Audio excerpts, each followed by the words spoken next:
This is IGN. Grandpa Rick isn't showing his age. This is your spoiler-free IGN review of Rick and Morty Season 9 by Jesse Skadeen. It's hard to believe that Rick and Morty has been around for 9 seasons now, 10 if you count Rick and Morty the anime. What's really impressive is how relatively consistent the series has managed to remain in all that time. After all, Season 9 marked the point where even the mighty The Simpsons started its rapid decline. Fortunately, it doesn't appear that Rick and Morty will be suffering the same fate just yet. While some Season 9 episodes are certainly stronger than others, the same could be said for every season of the show. It was certainly true for Season 8, which took its sweet time building a sense of momentum and getting to the good stuff. Season 9, by comparison, has real legs out of the gate, and several episodes easily rank among the series' best. That more than makes up for a couple of installments that don't quite connect. Season 9 is strictly business as usual for the series. Chronically drunk uber genius Rick Sanchez, played by Ian Cardone, and his skittish grandson Morty, played by Harry Belden, are still going off on various sci-fi adventures throughout the multiverse, all while their family members periodically get into their own antics. Since the Rick Prime situation was summarily dealt with back in Season 7, the series hasn't really bothered to establish a new overarching conflict.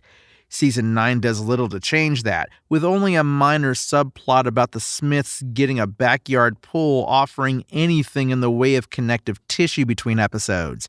Season 9 also has several strong Morty-driven episodes, as we continue to see the character try to pull away from Rick's malignant influence and become his own man. There's Episode 7, Mort Gully, The Last Rick Forest, a fun episode that forces the duo to become part of an alien ecosystem and literally evolve or die, prompting 2 very different journeys. There's also Episode 8, Requiem Mort a Dream, which explores the concept of empathy and forces the duo into a complete role reversal that yields some very entertaining results. There are some relatively weaker episodes to be found in Season 9, if no outright duds. Episode 3, Rick Fu Hustle, starts out as an amusing parody of martial arts movies, but it never really builds to anything particularly compelling, though the anime-style fight sequence later on is pretty amusing. Episode 5, Jer Bud, is another underwhelming installment. While it's fun to see the series harken back to one of its earliest episodes, this is one Morty-focused conflict that never quite connects. As ever, the series is mostly preoccupied with its 2 title characters, but there are various subplots focused on the rest of the Smith family. That said, fans of Summer, played by Spencer Grammer, and especially the 2 Beths, played by Sarah Chalk, may feel a bit let down by Season 9. None of these characters really gets the attention they deserve. Space Beth, in particular, barely factors into the plot of the new season at all, and is relegated to a glorified cameo role. Summer does move to the forefront in the latter half of the season, generally to entertaining results, but there still seems to be a lot of untapped potential with her character. Probably the best that can be said for Rick and Morty Season 9 is that it never really feels stale. Yes, some episodes work better than others. Yes, some characters feel underutilized, but the storytelling still has a freshness and a bite that persists after all these years.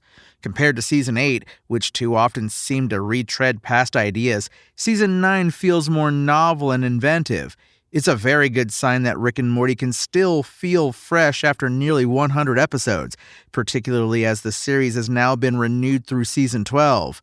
100 years of Rick and Morty indeed. It's no easy task to keep any series fresh and exciting after 9 seasons, but Rick and Morty pulls it off. If anything, Season 9 is an improvement over the relatively weaker Season 8. Certainly not every episode is a banger, but there are several here that rank among the show's best. The series continues to merge high-concept sci-fi with wacky comedy.